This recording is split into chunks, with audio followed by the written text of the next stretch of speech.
Hey everybody, this is Kirk Kilgrave for the Kilgrave Corner, where horror writers talk horror. And my guest today is Rockwell Scott, who I'm going to be calling Rock because we emailed each other once. He told me he'd be on the show, and he said in the ending of the email that was Rock. So we're obviously great buddies now. We've spoken for a minute before we started, so let's just jump right in. Yeah. So one of the things I wanted to find out, which I usually try to find out with a lot of the horror writers that I speak with, is, what was it that got you in the genre? You may have wanted to write beforehand, but what was it about horror that really made you think, I got to write this stuff? I've always been into it. This goes back to the days of when I first started reading. Like a bunch of other people, I started with the Goosebumps books. Uh, those were just fantastic to me. Those are my favorite, and it was that, and I don't know, like all the kids shows when we were growing up, like all the cartoons and stuff. They always had like a Halloween episode, like a scary episode that came out around Halloween time. Those are always the best, in my opinion. Like The So Simpsons? they all do it. All the Simpsons, even like just the kid shows, they're you know they were creepy. Sometimes they didn't really hold back. They could be quite scary, and those are always my favorite. I really liked them, and just since I always just enjoyed the horror atmosphere, the tone, the vibe, all that kind of stuff. Yeah, I've had on a number of authors so far on the show, and I know at least one other person mentioned R.L. Stine. And that's like a gateway for horror, right? Really, when you're a kid. So once you hit that, when was it that you actually started moving up and getting more into adult fiction? Um, I'm trying to think. It's probably the same answer as everyone else is going to tell you. Yeah, Stephen King. yeah, yeah, Everyone seems to make the jump there. yeah, I'm trying to think. There was something. I know there was something different, but it was. It's probably like that again. Stephen yeah. King. He seems to be the one. He's the one. I have not gone one episode yet without talk of Stephen King. And I love it because he's just so much fun to talk about. Even nowadays, when he posts on Twitter his favorite shows and, horror shows that he likes and movies that he's watched and so forth. Like Malignant. Have you just that one just came out that he seemed to really like a real lot. I thought it was excellent. It wasn't the greatest, but it was certainly action packed and entertaining. Did you happen to see that or any I haven't other new? seen it yet. I want to, but I haven't. I'm behind on my horror movies and my horror books. I'm pretty much behind Yeah, on all my content, pretty much. yeah. I But can't blame you on that. I try to keep up with the movies and TV shows, but I think American Horror Story, the new season has already aired, and I haven't watched any of it yet. So that's still on. There's that new one that, gosh, the director who did the Stephen King sequel to Salem's Lot. I forget. Oh, Jim Flanagan, I think it is. He just came out with a new series on Netflix. He had done The House on Haunted Hill and The House of Manor Bly, I think it was. So that's another one that I have to catch up on. But books, totally. I mean, I have a couple of yours, and I'm sorry I haven't read them. But I mean, I have so many darn books from authors, horror books, and so forth that it's like some of you guys I get on the show, and I'm lucky if I've read one or I'm in progress or something like that. But I know the I feeling. totally agree with you. I know the feeling. I got some of yours on my Kindle here. Oh, all right, My nice. my list. It's how it is. I do. Yeah. It's insane. So, when I was on your website, I was checking out your website, and I noticed that you have a newsletter, and it was interesting. You offer a free novella for people who sign up and subscribe, but you also come out at least every couple weeks or every month or so and give a little bit of insight into real life hauntings. So, what was it? How did that come about? I was already looking into this stuff anyway because it interests me. So I was just reading about it, and I was like, hey, if I like this, and people who read my stuff, they might also like this. So a lot of times a newsletter, it comes out and it's just like, oh, hey, here's my update. But the update's just like, well, I'm sitting in my chair writing books. It's not Yeah, always that interesting, especially here lately. Not a lot of people are going out and doing a lot of different things. So I was like, instead of just the same old thing, maybe I'll just share some of this stuff I've been researching. Maybe other people will like it. And so far, some people seem to. I get replies back and they say, oh, this is interesting. Never heard about this before. Thanks for letting me know. And just something a little more, just a different take on the newsletter, I guess. right. Yeah. trying to find a different angle, and that's something that I think a lot of us struggle with. Some of us are really good. I'm not the greatest. I try to give updates when I have updates, when there's a new cover reveal, or, my new novel's coming out, or if I'm doing a new podcast and I think everyone's going to be interested in this guest or guests or what have you. But you're right. That'd be something that you can really hang your hat on every time around, instead of, just regular saying, "Hey, I've got a sale," which, we do.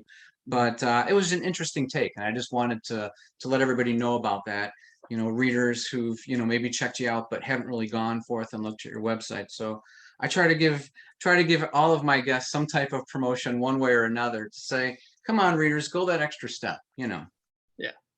So one of the books that I got was the first Randolph Casey horror thriller. I know you've written 3 in that series so far, and I was kind of wanting to get an idea what your inspiration was. What was it that made you come out with this character in this series? Um, Probably the you've heard of the Warrens, Ed and I Lorraine. was wondering. I was wondering. Yeah. So, and because all the Conjuring movies are based off their cases. Right.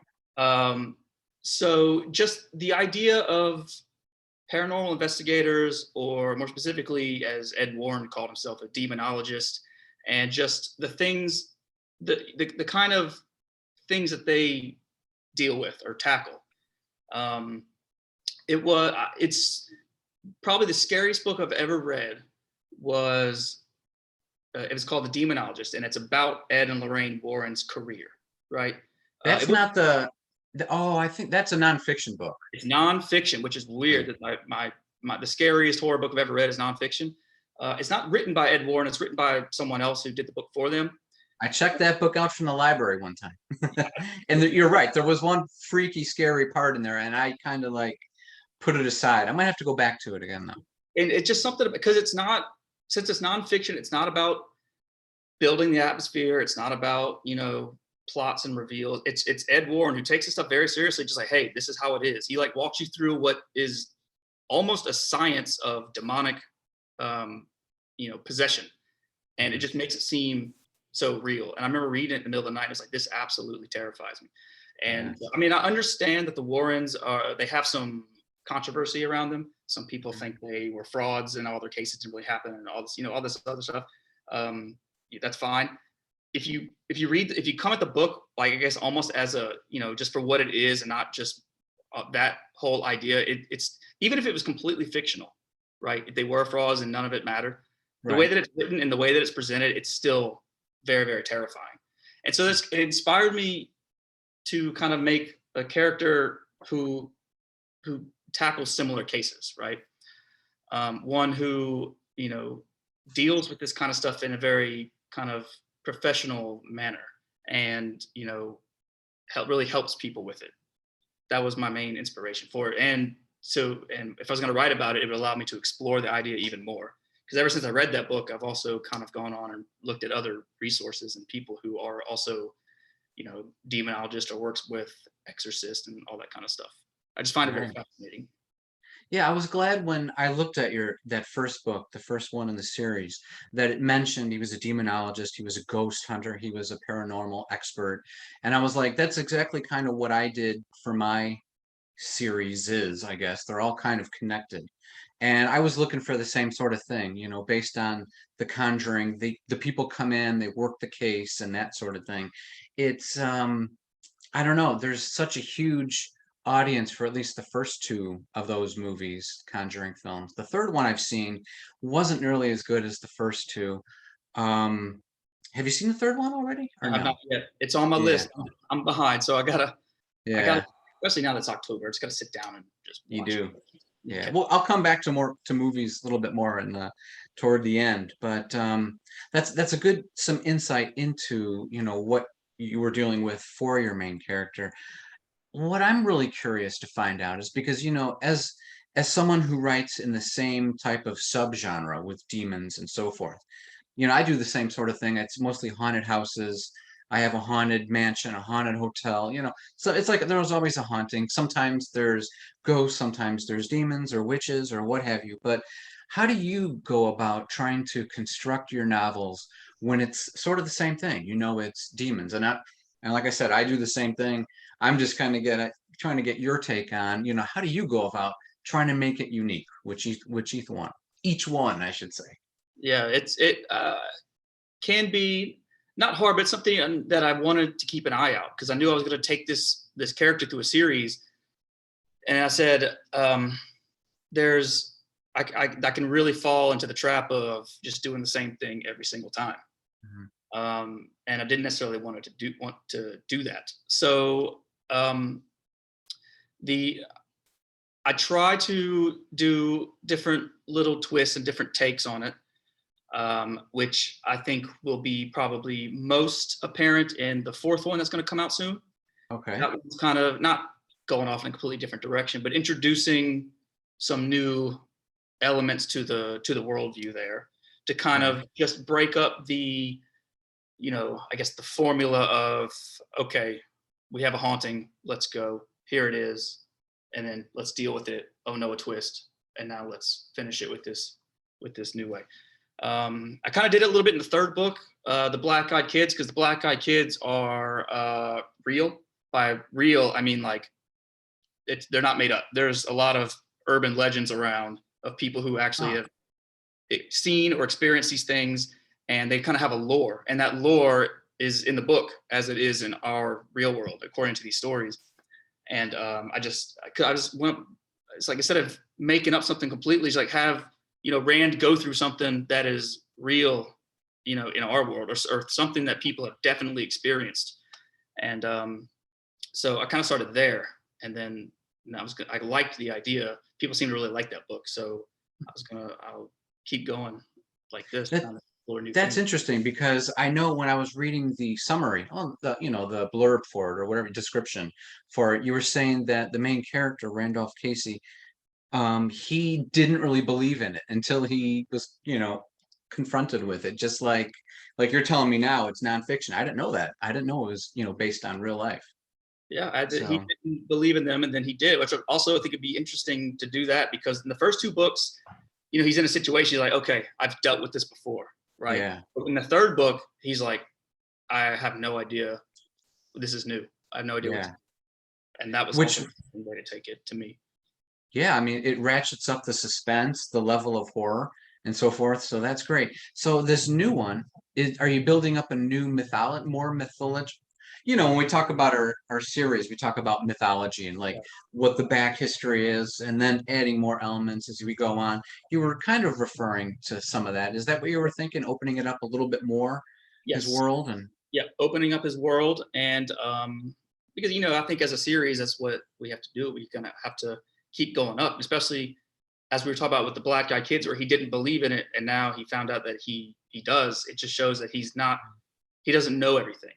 yeah, And there's more for him to learn. And so this next one is going to have more, it's going to bring in more that he didn't know about, more that he's going to realize that he's kind of perhaps a little in over his head more than he would have thought. I know as just as far as me, I like that. That's really engaging. So that's awesome. Gosh, I was going to add one more thing onto the. Oh, that's what it was. Since you're adding this fourth book, how many do you think you're going to make in this series? I don't know. Okay. I've thought about it, and there's lots of factors in it. There's business factors like Right. people get tired of it after a certain number. Do I feel like I'm just repeating myself? Am I running out of ideas? So I'm open to it. I'd like to take it pretty far, like into the double digits at least, past 10. Yeah. Taking it to like 30 or 35. I don't know, maybe not. Because a story like this, I feel like kind of at some point needs to end, right? Have a satisfying series conclusion. I know I like series that conclude. And the series that go on and on and on and on, they can be good, but then it's like you realize they never end, and that's for a reason, is so they can just keep going. So I tend to lean in the direction of ending it, but after however many, I don't know. I would like to say at least 10. And I do think I have some ideas of, how to get there. Now I'm sort of in the same boat. My main character I love because she's young, she's awesome. There's a lot that she still has to learn. And I want to like do what you're saying. I want to make it 20, something like that, but I think I'm going to have to cut it short. Even though this latest series that I've worked on, at first it didn't really do much of anything, and then now it seems people are reading 1, 2, and 3 going straight through, which is awesome. But what is it about this character for you that makes you think, we can just keep going? I can just go to 10, I can go to 20 or 30. There has to be a lot of evolution for this character. I imagine that you foresee. Oh yeah. Oh yeah. And yeah, because every book has its plot and its arc, and ideally he grows a little bit within each book. Hmm. But you have to keep that going, over the entire series, as long as you're with him, and growth is ideally it never ends over the course of one's life, right? So you would Yeah. think that, Rand Casey would never stop growing. I don't think that he would, but I guess fiction is a microcosm of our real life. It's just like it's like almost like a snapshot. It's like an entire life put into one little series of books that can be consumed. So to keep it going, I guess in real time, so indefinitely, it I don't know. It might be more powerful or impactful to, have it to one day reach a point where it says, here's the story, Mhm. beginning to end, and and just end it where it feels right. Mhm. It seems like readers like your books, though. I mean, it seems like they keep going through based on reviews. Usually, I mean, it's the first book that gets the most reviews, the second and third, get less. But, it seems like from the response that you have, people are really digging this series. And I can tell that you're, based on your rank and so forth, that you're still getting some sales and read through and that sort of thing. So that bodes well. As long as you can keep putting them out and making them interesting. I think the main thing, and for readers out there, I think the main thing is for us entertaining ourselves first, and with the notion that we can really enjoy it for ourselves, but we have to have other people like it too. So we have to try to make sure that we're not only entertaining ourselves but entertaining others as well. Do you find that is an issue for you? Is that kind of tough, or does that just, no problem now that you've written a number of books? I know writing these books definitely entertains myself. It Yeah. entertains me, and I'm very fortunate that other people are enjoying it as well. Because when I wrote that first Rand book, I put it out. I was like, I don't know what people are going to do, because most horror or haunted house horror is kind of like the book I wrote before that, which was A Haunting in Rose Grove, which is Right. from that point of view, it's like people who don't know anything about the supernatural move into a haunted house. Weird stuff happens, and they're like, "Oh no, what's all this? Maybe it's a robber called." And then it progresses from there. That's what Yeah. people seem to like. Whereas with the first Rand book, I was coming at it from from the opposite end, where it's like, here's a haunting, and he's like, okay, here's what's going on. I know everything there is to know. It's like all the stuff that builds up over a normal haunted house book is introduced in Act 1, because we already know the deal, and you have to do a Right. completely different story. I didn't know if people were going to like it from the other side. I didn't know if Hmm. they would prefer to be walked through, in the shoes of a protagonist who doesn't know about hauntings and is figuring it all out as they go, or if they would be open to, walking with someone who kind of knows the deal and takes it from a different point of view. And apparently, I learned they are, because there are some people out there who have been with me since the first book, and they email me and they say, when's the next Rand? And I say, as soon as possible. Y'all read them faster than I could write them. That's right. Quality problem to have. but Yeah. uh, but yeah, as long as I keep getting those emails, I'll keep going for as long as it makes sense to go. But I do know that I'm not going to quit anytime soon, so there's still a lot more of that to come. Cool. So you mentioned a haunting in Rose Grove. You've also written The Grave Watcher, which has gotten stellar reviews and so forth. I know those are both standalone books. Do you plan on making any more standalones? Oh yeah, I'll do more standalones. I got some ideas for some. I'm gonna do. I'll do. I've actually. I have already written another a haunting book. It's not a direct sequel, but it's they're similar thematically. Some characters overlap, some themes overlap, particularly using time. Because in Rosegrove, it takes place in both the past and the present. It shows how a haunting in a certain house affected the characters throughout these two time periods.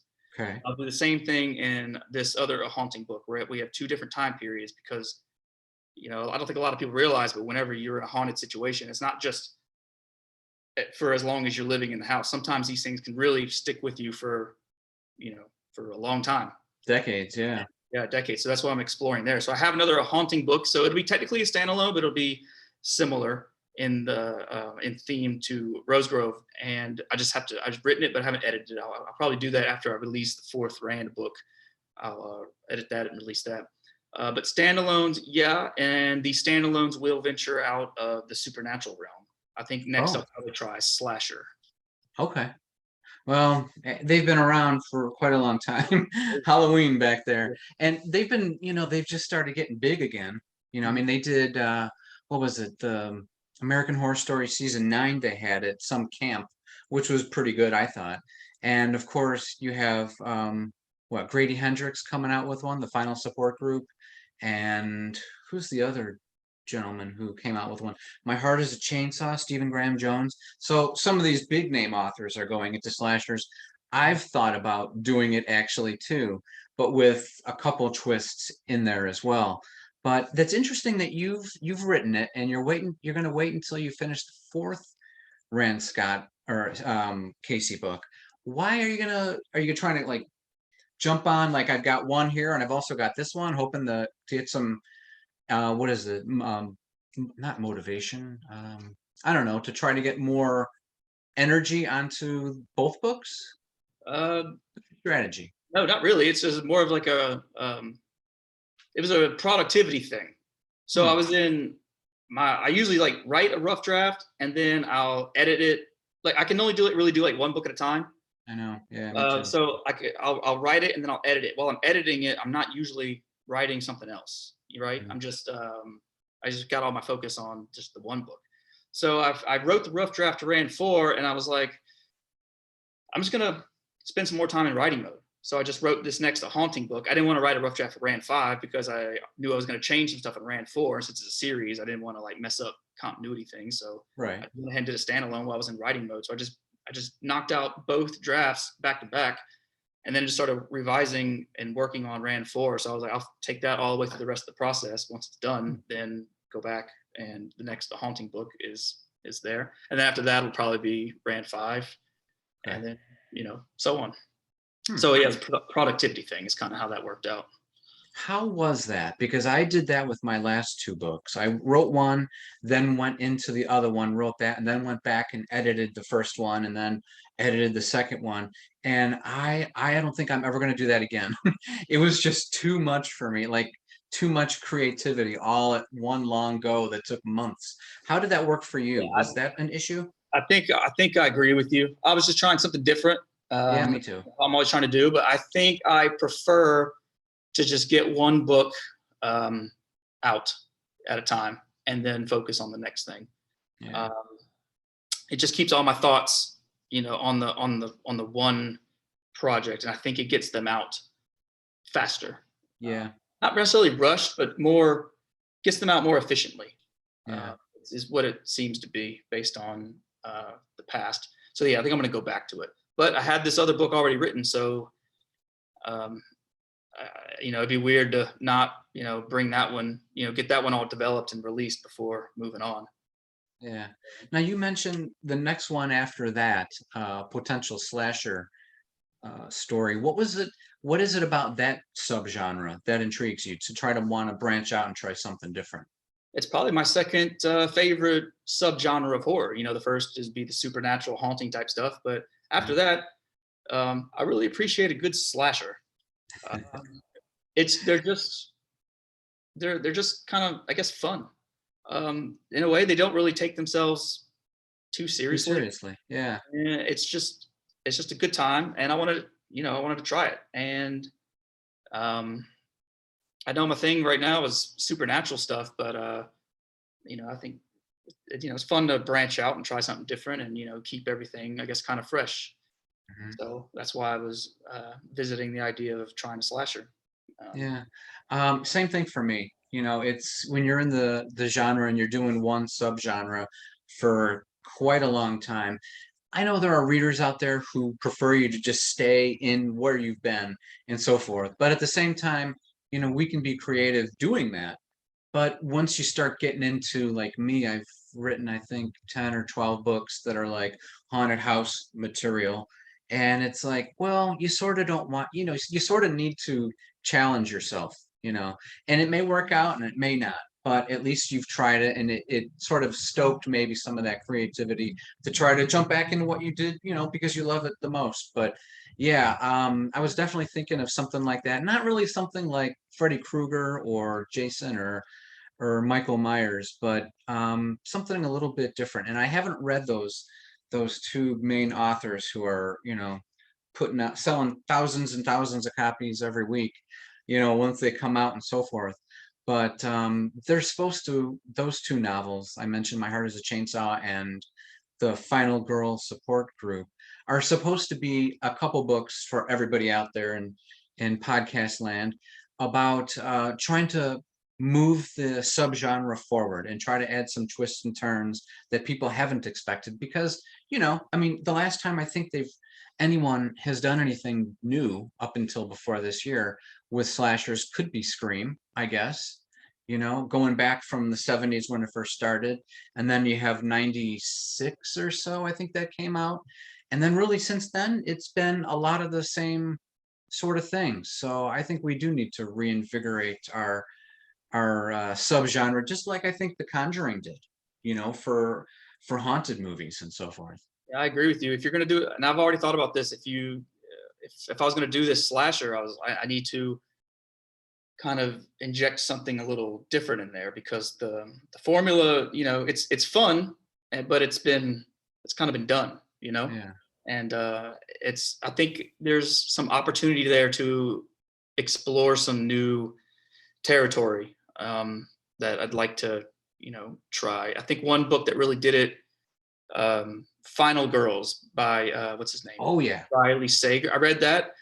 I thought it was Oh, very good. The basically is the twist is like all the slasher situation that you see in all the wait, movies. don't tell me, because I have the book on my Kindle. I thought you meant the Final Girls movie No, that there's a came book out. by Riley Sager called Right. Final Girls. I I believe so. haven't I haven't read it.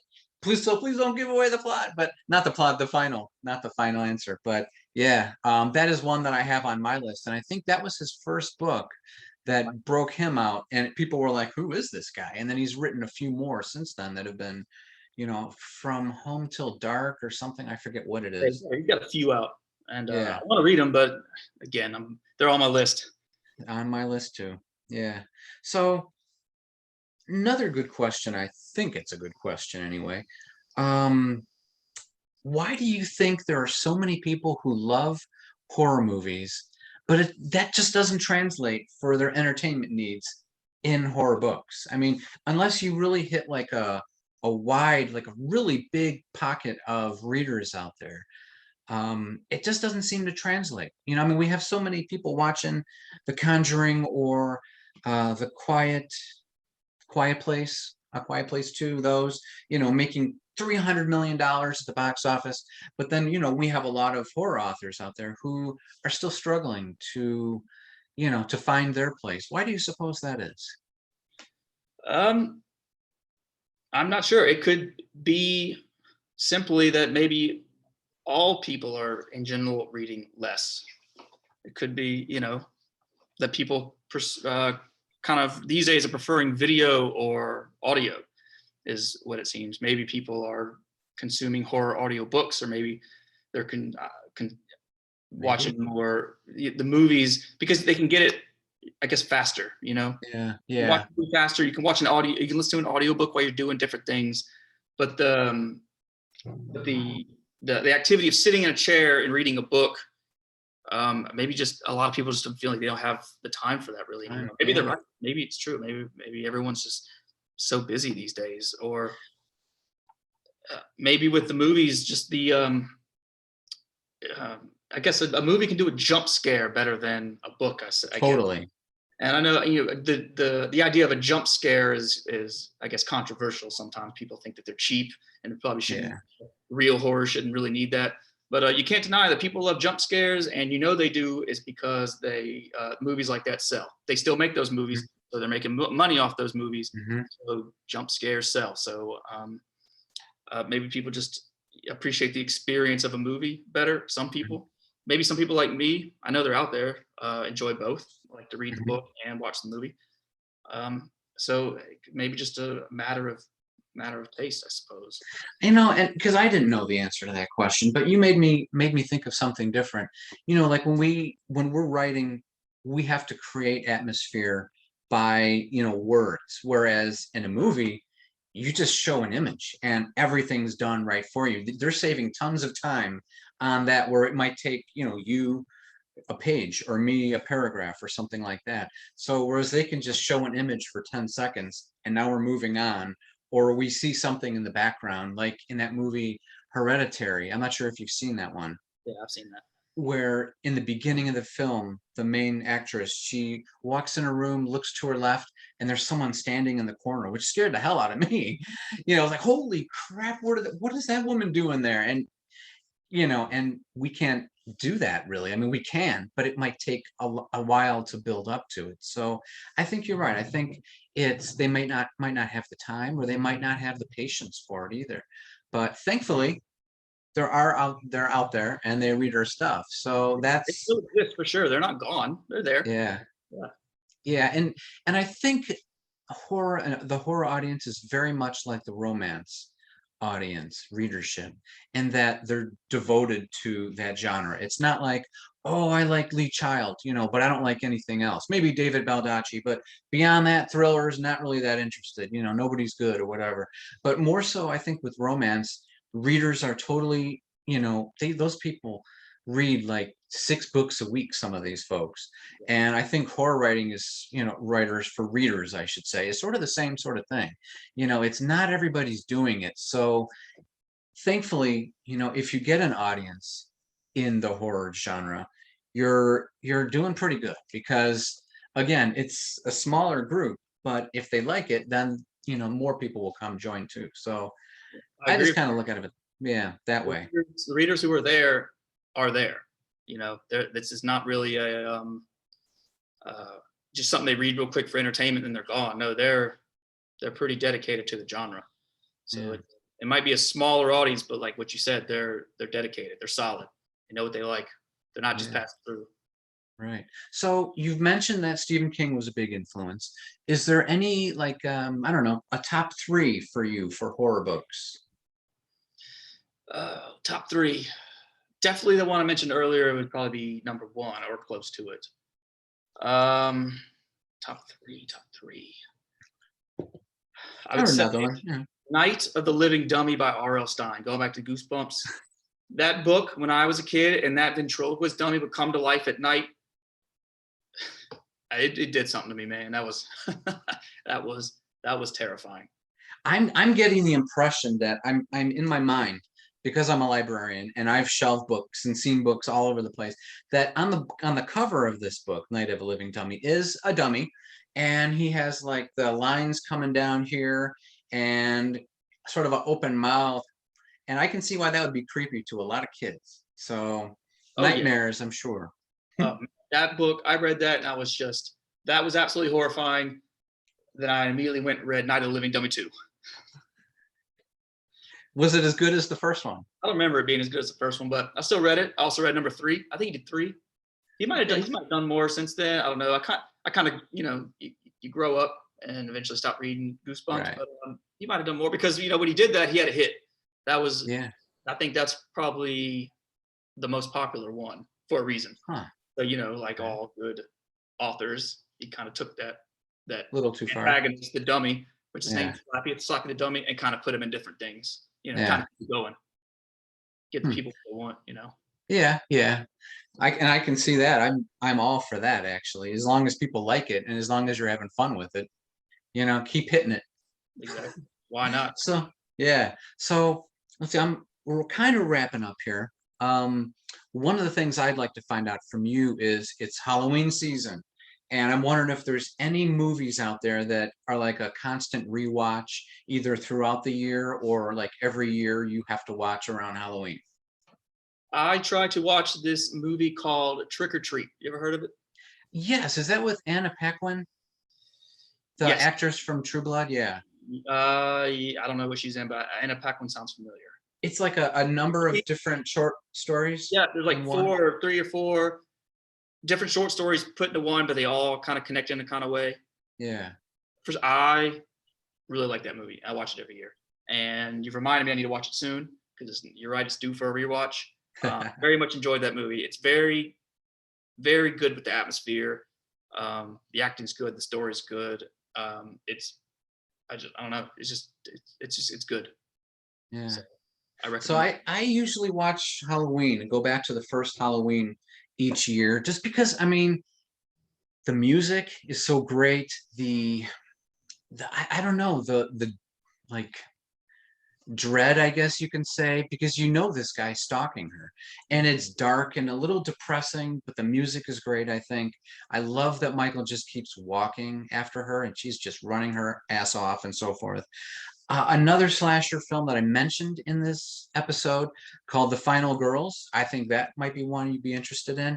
A number of actors are in there that you've seen before in different things, are in it. And I thought it was very much like a Friday the 13th. This group of kids, they find themselves in a camp and people start dying. And it's kind of weird because they're in one time period and they get thrown into a movie basically.